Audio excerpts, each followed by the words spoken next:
I used to believe the mountains were indifferent to human presence, that they existed as geological facts without consciousness or intention. That certainty died on October 23, 1978, when I looked into amber eyes that held intelligence I couldn't deny and understanding I couldn't explain. My name is Graham Foster, and I am 72 years old now, living in a cabin in the Scottish Highlands where I can see mountains every day and remember what one particular mountain taught me about the nature of existence itself. In 1978, I was 26 years old, arrogant with youth and talent, convinced that any summit could be conquered with sufficient skill and determination. I had climbed extensively in the Alps and had come to the Himalayas to prove myself against the 8,000ers that separated good climbers from legendary ones. My target was Dhaulagiri, the 7th highest mountain in the world, whose name translates to the White Mountain and whose reputation for danger was well deserved. I was climbing solo, which was considered reckless even then but fit my self-image as someone who didn't need support or partnership to achieve extraordinary things. I had permits, equipment purchased with money saved from 3 years of construction work, and a confidence that bordered on delusion. Looking back, I see a young man who mistook isolation for independence, who confused risk-taking with courage, who had yet to learn that the mountains don't care about human ambition. The approach to Dhaulagiri took 3 weeks, trekking through terrain that gradually transformed from terraced hillsides to barren high-altitude desert. I hired porters for the initial stages but dismissed them at base camp, insisting I would establish higher camps alone. They tried to dissuade me, the Sirdar named Angdorj particularly concerned about my plans. The mountain is dangerous for solo climbers, he warned in careful English. Many do not return. And there are other dangers in the high places, things that cannot be explained to those who have not experienced them. Avalanche? Crevasses? I know the risks, I replied with the casual dismissiveness of someone who had never truly faced consequences. Not those dangers, Angdorj said quietly. The mountain has guardians. They watch who climbs, and they decide who is ready and who is not. Go alone if you must, but go with humility. The proud ones, they do not fare well in the high places. I dismissed this as local superstition, colorful folklore that made good stories but had no bearing on the technical realities of mountaineering. I established base camp at 16,000 feet in early October, spending 2 weeks acclimatizing and making carries to establish Camp 1 at 19,000 feet and Camp 2 at 22,000 feet. The climbing was challenging but manageable, technical ice work that required focus but felt well within my capabilities. I was proud of my efficiency, my ability to move quickly without the burden of managing a team. I documented everything in a journal, writing entries that radiated confidence and occasionally crossed into arrogance. October 22nd, Camp 2 established successfully. Weather holding perfectly. Route to Camp 3 looks straightforward, perhaps one more day of work. I'm moving faster than expeditions twice my size. This is what climbing should be: pure, uncompromised, individual achievement. The next day, everything changed. I left Camp 2 at dawn, carrying equipment for Camp 3 and planning to establish it at approximately 25,000 feet. The route took me across a glacier field, weaving between crevasses that required constant vigilance. It was technical work, demanding but exhilarating, the kind of climbing that made me feel fully alive.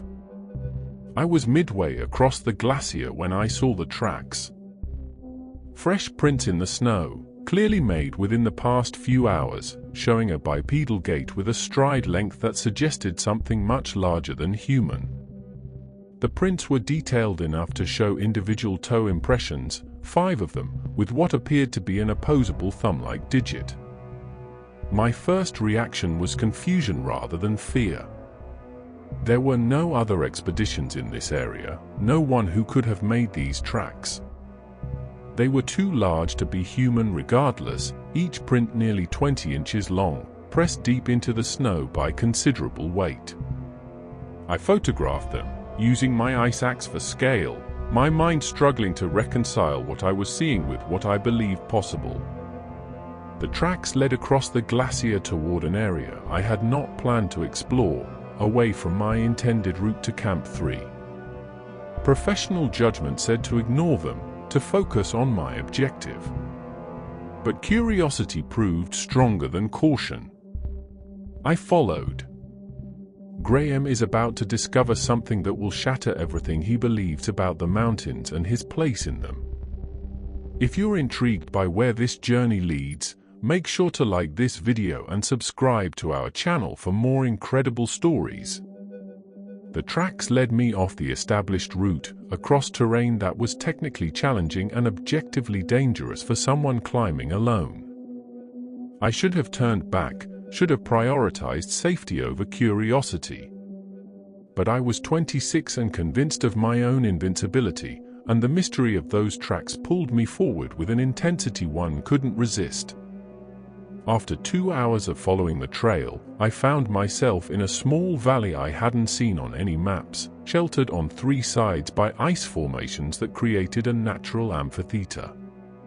The tracks converged here, multiple sets coming from different directions, suggesting this was a meeting place or gathering point for whatever had made them. And there, sitting on a flat rock in the center of the valley, was the source. It was massive, easily 9 feet tall even sitting down, covered in thick fur that ranged from white to cream to pale brown. The body was humanoid but distinctly not human, broader shoulders, longer arms, a torso suggesting tremendous strength. The face was the most disturbing element because it was too expressive to dismiss as purely animal. The eyes were large and amber-colored, watching me with unmistakable intelligence. The features combined ape-like and human characteristics in ways that created cognitive dissonance, my brain struggling to categorize what it was seeing. We stared at each other across perhaps 40 yards of snow. I was frozen, every rational thought I'd ever had about biology and zoology colliding with the undeniable reality sitting before me.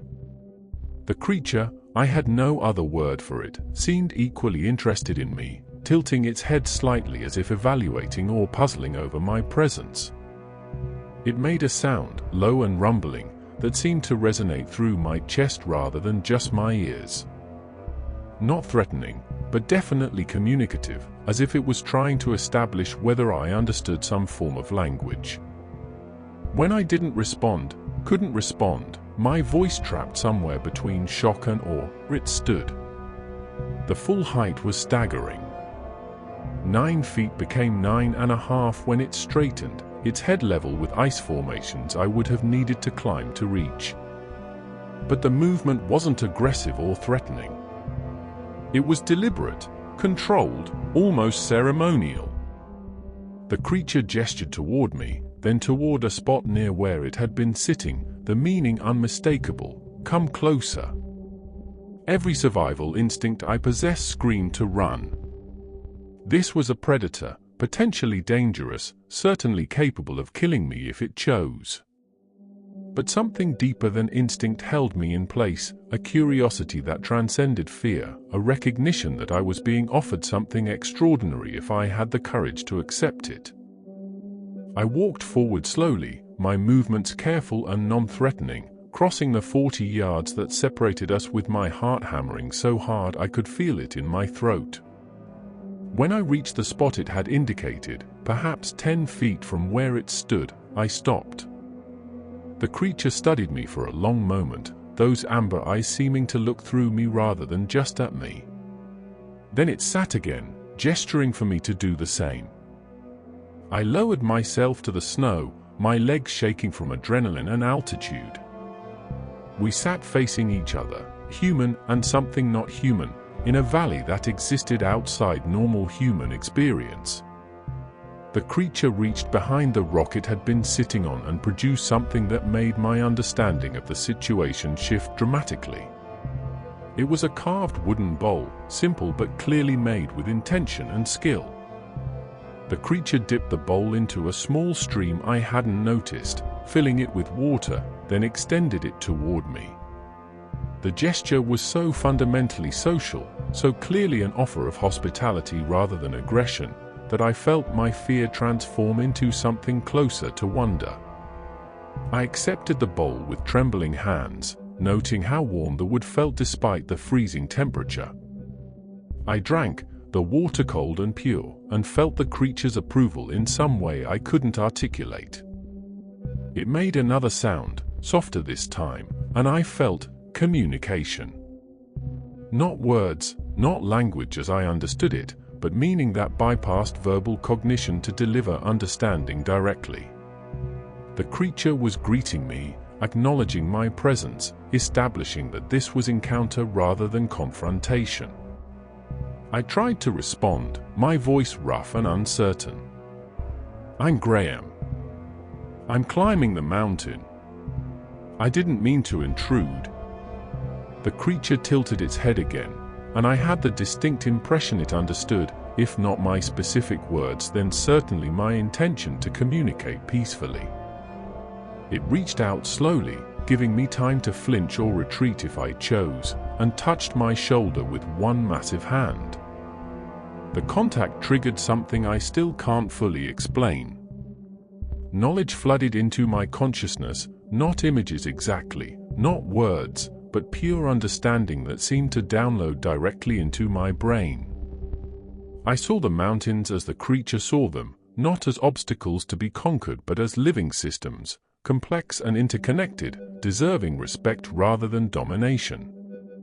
I felt its perspective on humans, the concern about our increasing presence in territories that had been isolated for millennia, the careful evaluation that occurred whenever one of us pushed into the high places. And I understood, with crushing clarity, that I was being tested. Evaluated. The creature had watched me climb, had observed my solitary approach, my confidence that bordered on arrogance, my treatment of the mountain as something to be defeated rather than honored. And it was giving me an opportunity to demonstrate whether I could learn, whether I was capable of humility and growth, or whether I was too fixed in my assumptions to be worth its time. When it removed its hand, I was crying. Not from fear but from the overwhelming recognition of how small my perspective had been, how limited my understanding of what climbing meant and what these mountains represented. I had come here to prove something about myself, to add another summit to a list of achievements that fed my ego. But I had never stopped to consider what I might be disrupting, what boundaries I might be violating, what consciousness I might be disrespecting in my pursuit of personal glory. The creature stood, gesturing for me to follow. We left the valley, moving across terrain I would never have attempted alone. The creature's knowledge of safe routes and stable ice was perfect, demonstrating an understanding of mountain environment that no human could match. We climbed for perhaps 2 hours, ascending to approximately 26,000 feet, to an area that should have been impossible to access without fixed ropes and significant technical equipment. And there, carved into the face of the mountain in a location invisible from any normal approach, I saw evidence of civilization. Symbols marked the rock, deliberate patterns that were clearly language or communication of some kind. The markings were old, weathered by centuries of exposure, but still legible, still conveying meaning even though I couldn't read them. The creature touched one sequence of symbols, and again I felt knowledge transfer, history flooding into my consciousness. These mountains had been inhabited by its species for thousands of years, long before humans had developed the technology to climb this high. They had watched human civilizations rise in the valleys below, had observed our slow expansion into territories that had once been exclusively theirs. They had retreated higher as we climbed higher, maintaining separation through isolation, choosing invisibility over conflict. But now there was nowhere left to retreat to. Human climbing technology had advanced to the point where no altitude was truly inaccessible anymore. Commercial expeditions brought dozens of people into areas that had once seen 1 or 2 climbers per decade. The creature's traditional territories were being invaded not maliciously but through simple expansion, humans pushing boundaries without understanding what they were displacing. The creature showed me more images carved into rock depicting encounters between its species and humans throughout history. Most showed peaceful coexistence maintained through distance and mutual respect. But some depicted conflict, humans with weapons attacking the creatures, driving them from territories they had occupied for generations. And the most recent carvings showed something that made my chest tighten with recognition: modern climbers, recognizable by their equipment and clothing, pushing into the highest reaches with a frequency that made sustainable isolation impossible.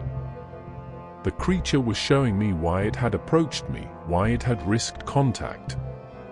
Its species was facing a choice: continue retreating into smaller and smaller refuges until their population became unsustainable, or attempt communication with humans in hopes of establishing boundaries that would allow coexistence. I was being shown this not randomly but because I had been evaluated and, despite my flaws, deemed potentially capable of understanding and carrying this knowledge back to my species. Graham is witnessing history that could change humanity's understanding of the mountains and the beings that live there. What will he do with this knowledge? Stay with us by hitting like and subscribe to see how this encounter transforms him. We descended as afternoon turned to evening, the creature leading me back toward my camp through routes that saved hours compared to my original path. As we approached the camp, it stopped, turning to face me with an expression that seemed almost sorrowful. It made a series of sounds, gestures, and I understood what it was communicating: this would be our only meeting. It had shown me what I needed to see, had entrusted me with knowledge that carried responsibility.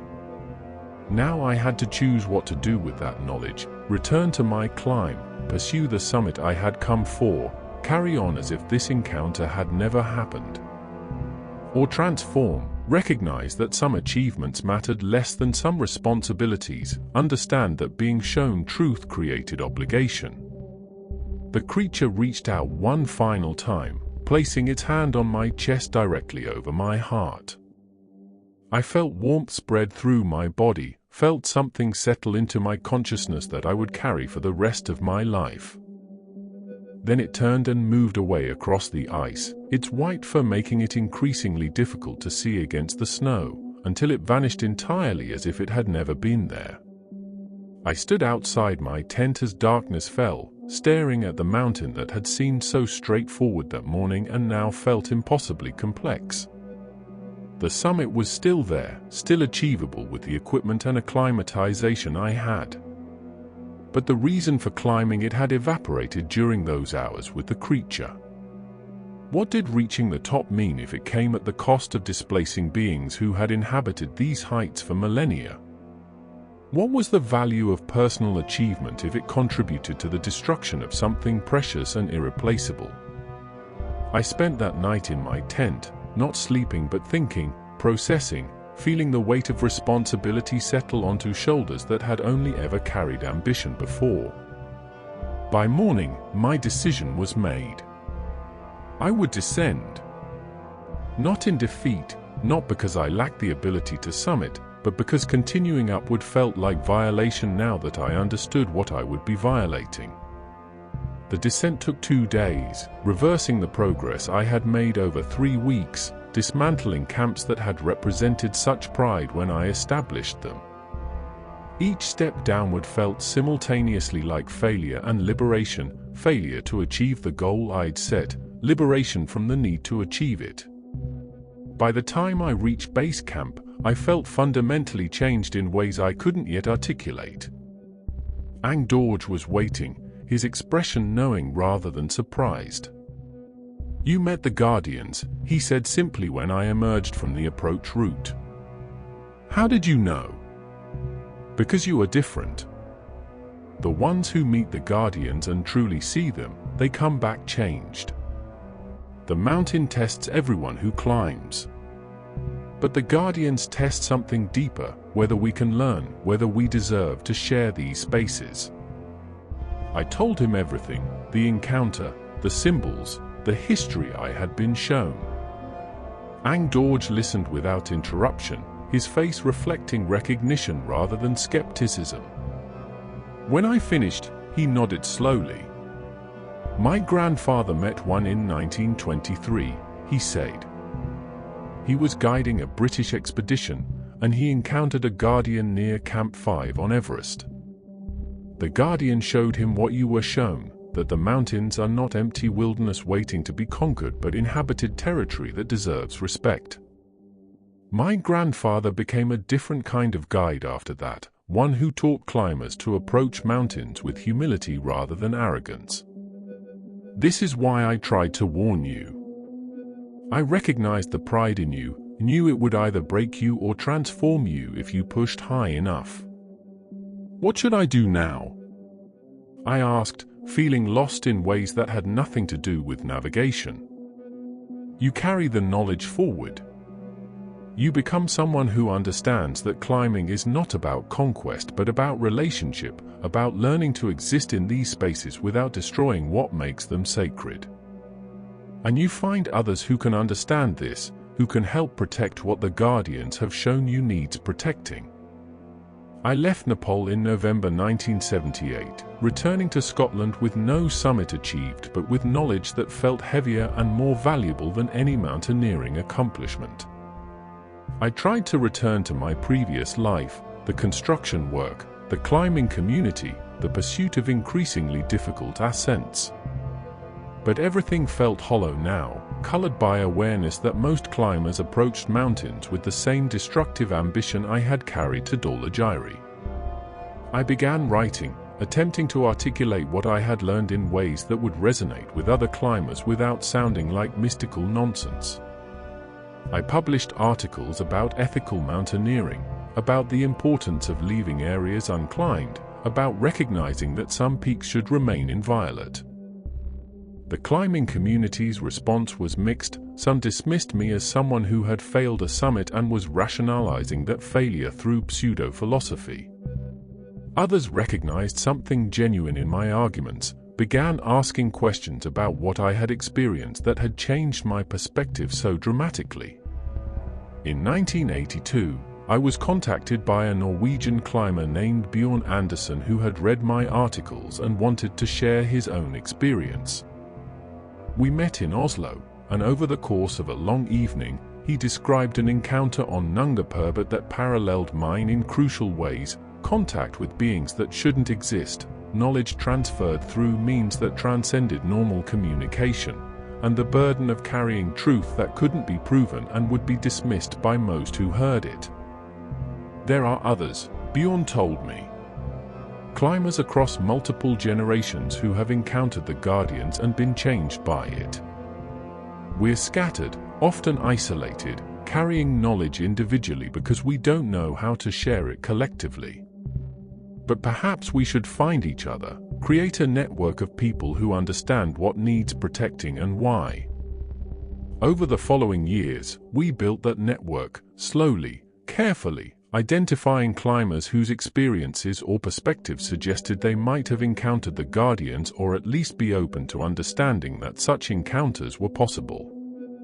By 1990, we numbered 23 people across 8 countries, connected through correspondence and occasional gatherings, united by shared understanding that the mountains harbored consciousness most humans never acknowledged. The network served multiple purposes. We shared information about areas that showed signs of guardian presence, helping each other avoid accidental intrusions into territories that should remain protected.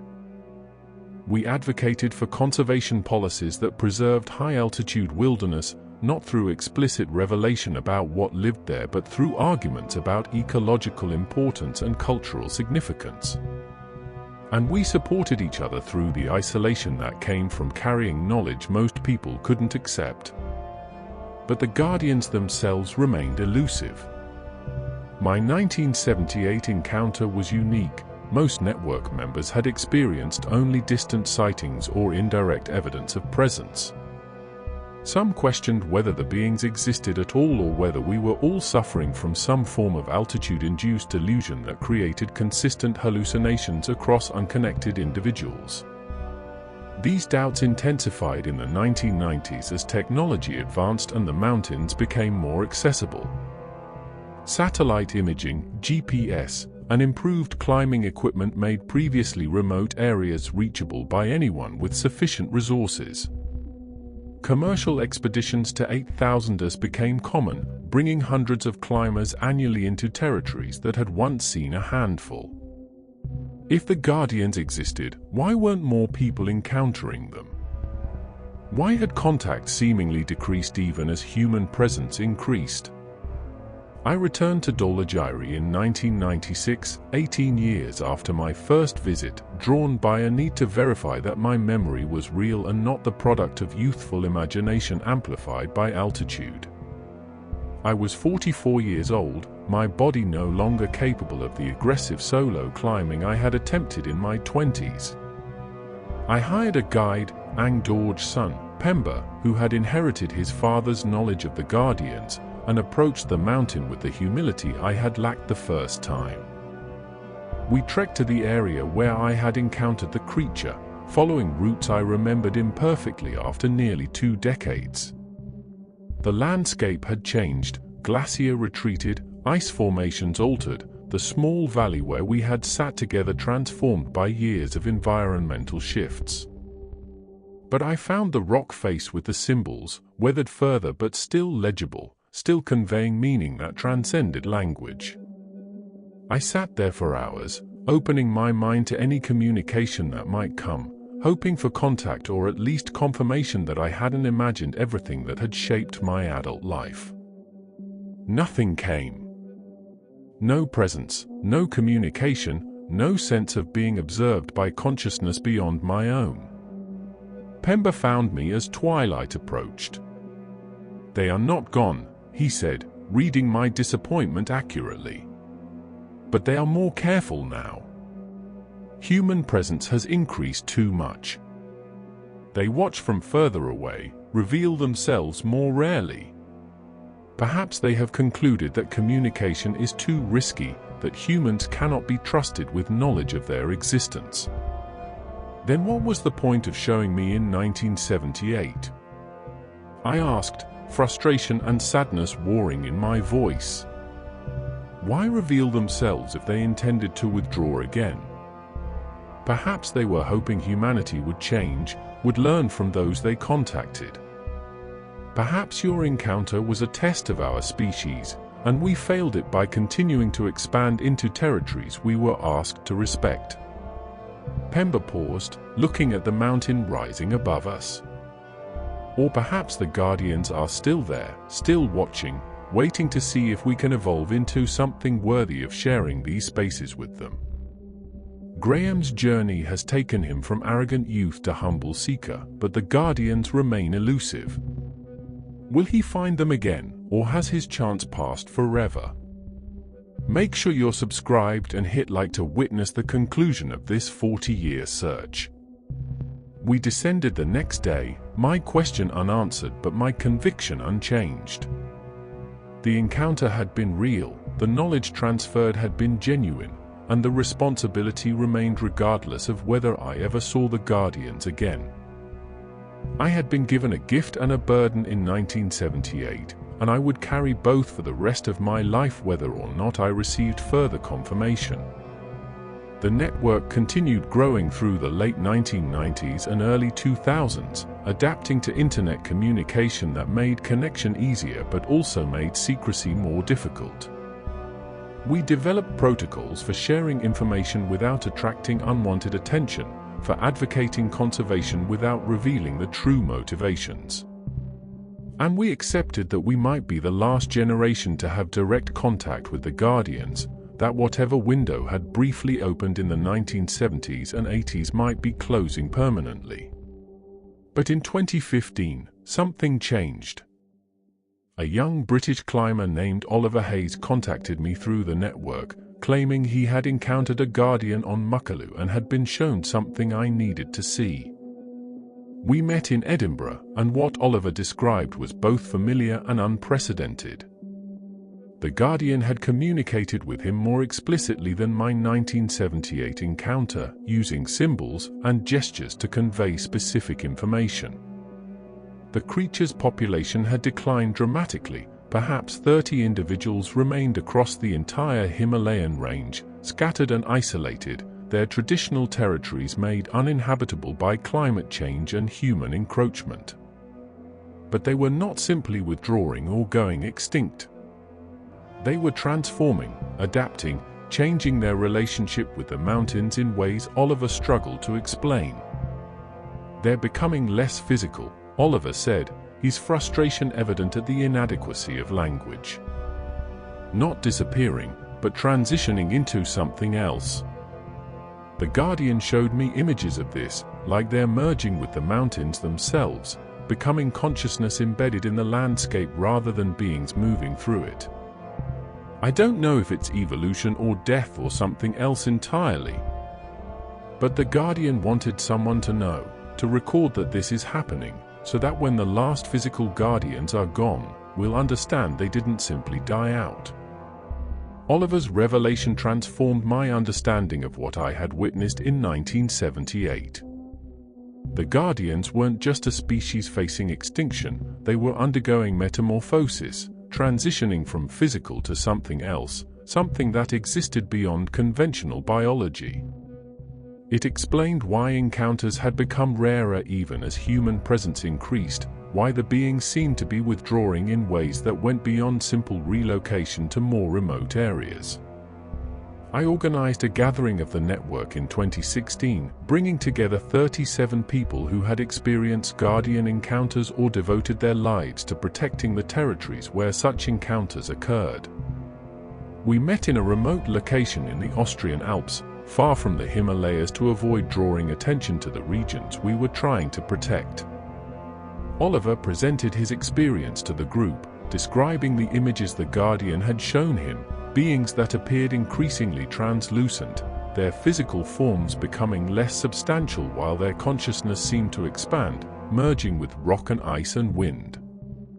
Some in the network interpreted this as spiritual transformation, others as biological adaptation to changing conditions, and a few suggested it might be death rationalized as transcendence to help us cope with loss. But Bjorn Anderson, now 73, and the network's eldest member, offered a different perspective. "Perhaps we've misunderstood what they are from the beginning," he said. "We've tried to categorize them as unknown primate species, as cryptozoological specimens, as things that fit into our biological framework. But what if they've always been something else, consciousness that can take physical form when needed but isn't limited to that form? What Oliver witnessed might not be transformation but revelation of their true nature." The debate continued for days, passionate and ultimately unresolvable. We had too little information, too few recent encounters, too much speculation built on foundation of limited direct observation. But consensus emerged on one crucial point: regardless of what the Guardians were or were becoming, our responsibility to protect the territories they inhabited remained unchanged. We developed a more aggressive conservation strategy, leveraging network members who had expertise in environmental policy, indigenous rights, and international law. We advocated for expanded protected areas in the Himalayas, for restrictions on commercial expeditions, for recognition of high-altitude wilderness as culturally and ecologically significant in ways that transcended typical conservation arguments. The work was frustrating and slow, fighting against economic interests that saw the mountains as resources to be exploited and climbing communities that viewed summit restrictions as attacks on their sport. But we achieved victories. Certain areas designated as off-limits permit restrictions that reduced traffic on sensitive routes, partnerships with indigenous communities that gave them greater control over access to traditional territories. Through it all, I wondered if the Guardians knew what we were doing, if they were aware that their 1978 contact with the arrogant young climber had sparked decades of advocacy that might be helping them transition or survive or whatever they were doing in their retreat from physical form. In 2018, at age 66, I made my final journey to the Himalayas.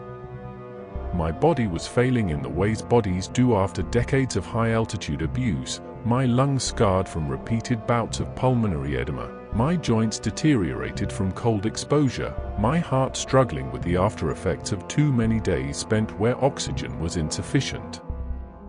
I knew this would be my last visit to the mountains that had defined my adult life.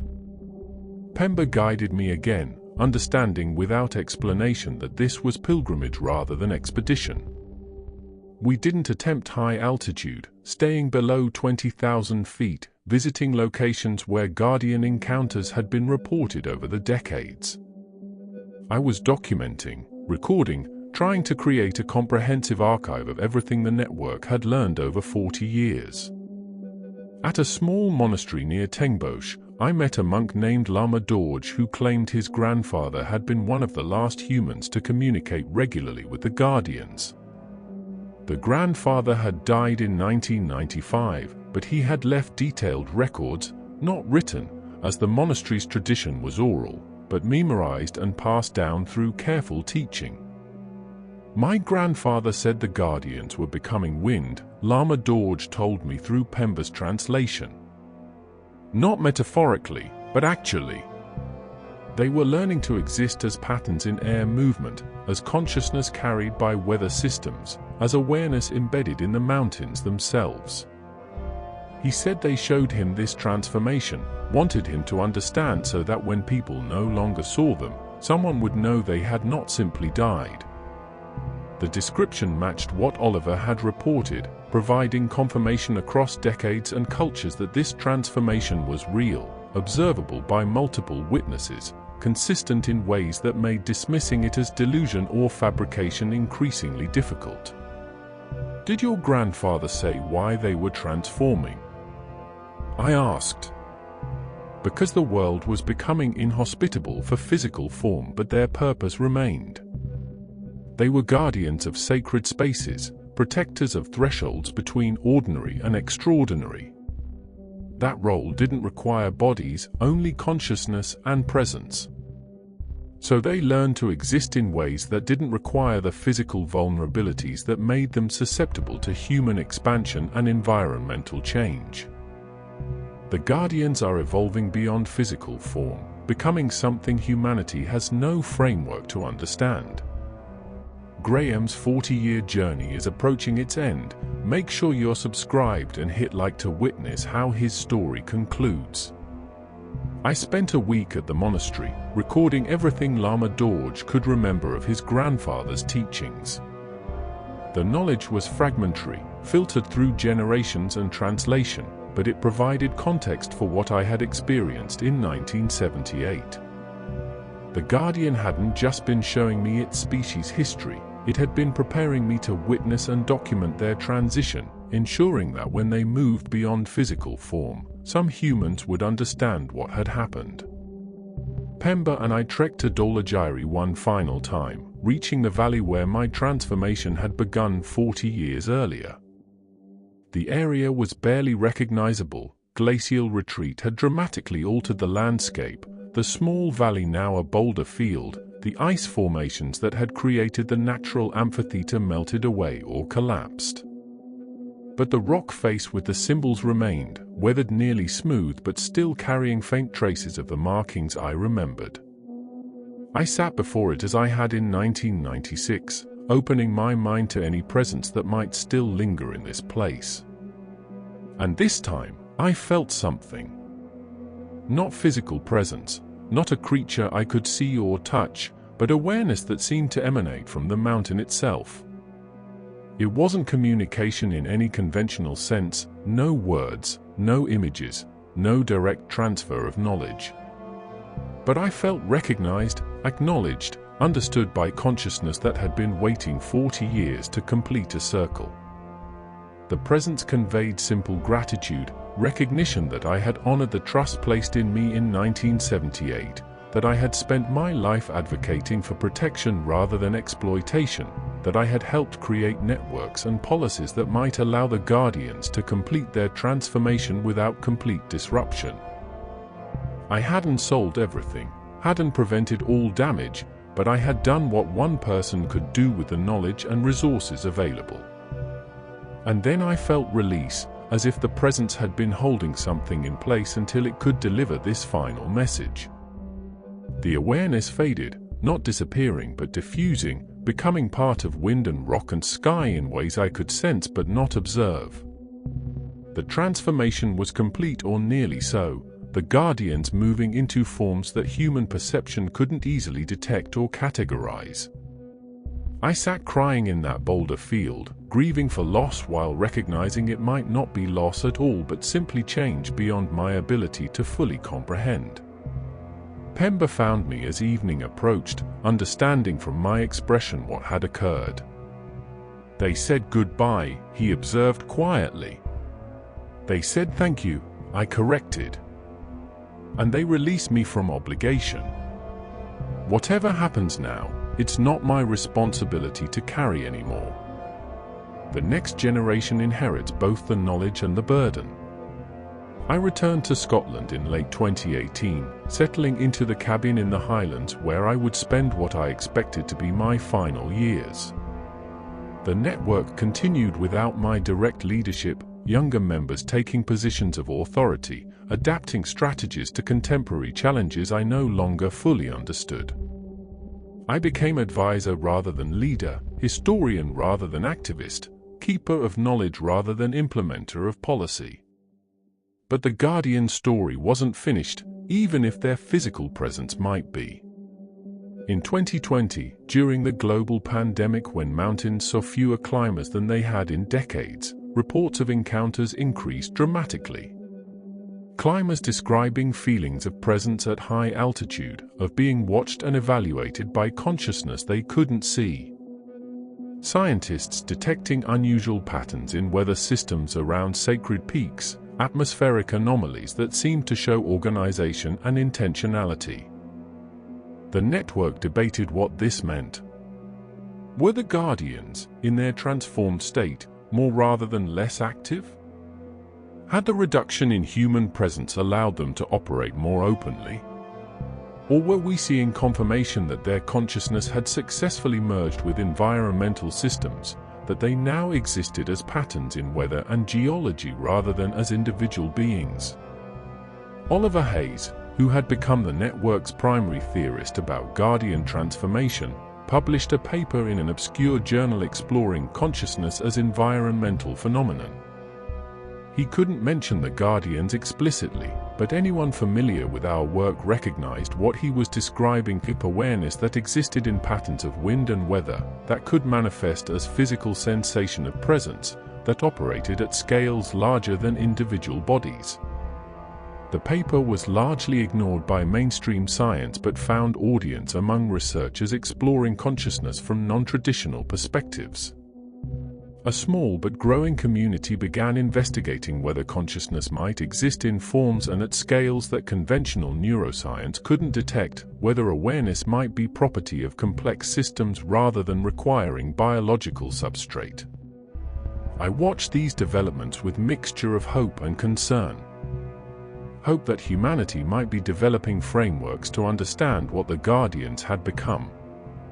Concern that such understanding might lead to new forms of exploitation, attempts to manipulate or control consciousness in environmental systems for human benefit. In 2023, at age 71, I received an unexpected visitor at my Highland cabin. A young climatologist named Sarah Chen had tracked me down through network connections, claiming she had evidence that required my expertise to interpret. She arrived on a cold November morning, carrying laptop and determination that reminded me of my younger self. "I've been studying atmospheric patterns around Himalayan peaks for my doctorate," she explained after I'd made tea and settled us by the fire. using new satellite imaging and AI analysis to detect patterns that weren't visible with previous technology. And I found something that doesn't make scientific sense unless consciousness can exist in weather systems. She showed me data visualization, wind patterns around Dhaulagiri, Makalu, and 3 other peaks where Guardian encounters had been concentrated. The patterns showed organization that couldn't be explained by conventional meteorology, circulations that seemed to respond to human presence in ways that suggested awareness and intention.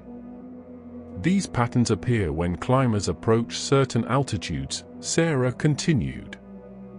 They intensify around specific locations, places that happen to correspond with areas identified in your network's records as significant Guardian sites. And they seem to discourage certain behaviors while allowing others, as if the weather itself is making judgments about human activity. She was describing Guardians in their transformed state, providing scientific evidence for what Lama Dorj's grandfather had taught and what I had felt during my 2018 encounter. The beings had become weather, had merged consciousness with atmospheric systems, were operating as presence that could still influence human experience even without physical form.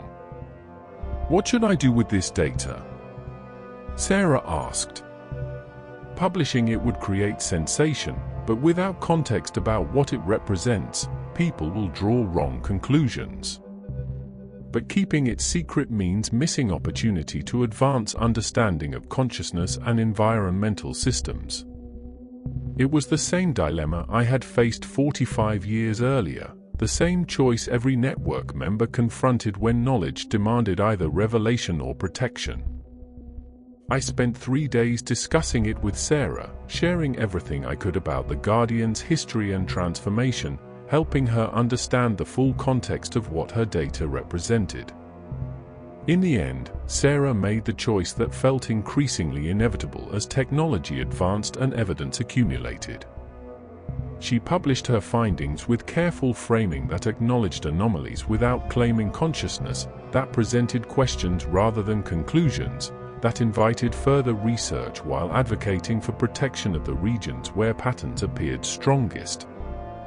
The response was mixed, some scientists intrigued by the atmospheric anomalies, others dismissing them as artifacts of incomplete data or misapplied analysis. But the paper started conversations, opened discussions about consciousness in environmental systems, created space for speculation that might eventually lead to recognition of what the Guardians had become. The Guardians have transcended physical form, but their presence remains in patterns of wind and weather. Graham's journey is complete, but the story continues in new hands. Stay with us for the final chapter, like and subscribe to see how 46 years of transformation concludes. Oliver contacted me after Sarah's publication, his excitement evident even through email's limitations. "This is it," he wrote. "This is how we help people understand without forcing revelation. We provide evidence of anomalies, create scientific frameworks for studying consciousness in non-biological systems, build acceptance gradually rather than demanding people believe impossible things." The Guardian showed us this strategy. They didn't reveal themselves to everyone, only to select individuals who could carry knowledge forward in ways that served their needs. He was right. The Guardians had always understood that humans needed time to adjust to ideas that challenged fundamental assumptions. They had contacted individuals who could become advocates and educators, who would slowly shift human understanding toward recognition of consciousness beyond conventional forms. My 1978 encounter had been one step in a process spanning generations, preparing humanity for revelation that would come not through dramatic disclosure but through gradual accumulation of evidence and evolving frameworks. I am 72 years old now, writing this in spring of 2024, knowing these may be among the last words I contribute to the Guardian story. My health is failing in ways that make clear my time is limited. The mountains extracted their price for the years I spent at altitude, and payment is now coming due. but I write without regret. The encounter on Dhaulagiri in 1978 changed my life in ways that were initially disorienting but ultimately fulfilling. I came to the Himalayas as arrogant young man seeking personal glory, convinced that mountains existed to be conquered and that my skill entitled me to summit any peak I chose.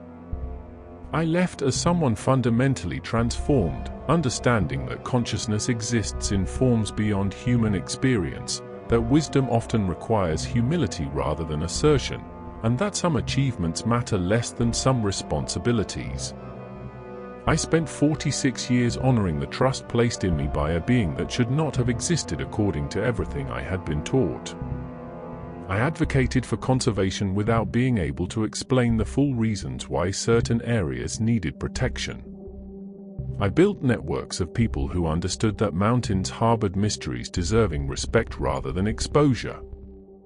I witnessed transformation, both the Guardian's transition from physical to environmental consciousness and my own evolution from climber to Guardian. The Guardian I met in 1978 is gone in any conventional sense. Its physical form no longer exists, its individual consciousness merged into patterns of wind and weather around the mountain where we encountered each other. But I feel its presence still, in the way storms move around Dhaulagiri, in the atmospheric anomalies Sarah's research detected, in the sense of being watched and evaluated that climbers still report at certain altitudes.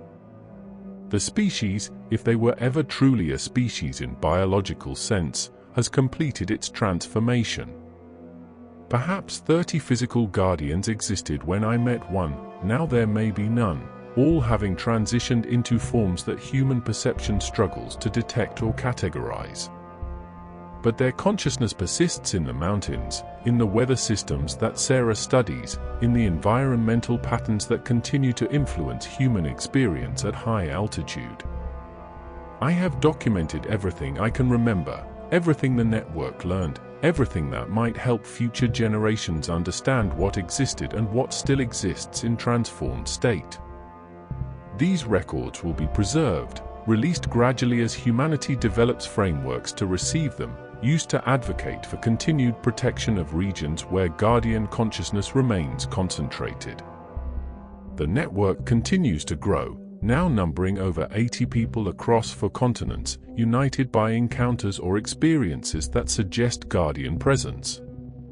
Sarah leads the scientific investigation, Oliver theories about consciousness in environmental systems, and dozens of others work in conservation, policy, education, and advocacy. The work I began accidentally in 1978 has become movement, distributed across enough people that no single loss can end it. I think often about that October day in 1978, about the moment I looked into amber eyes and felt my understanding of reality shift fundamentally. I was arrogant and ignorant, barely worthy of the trust that was placed in me.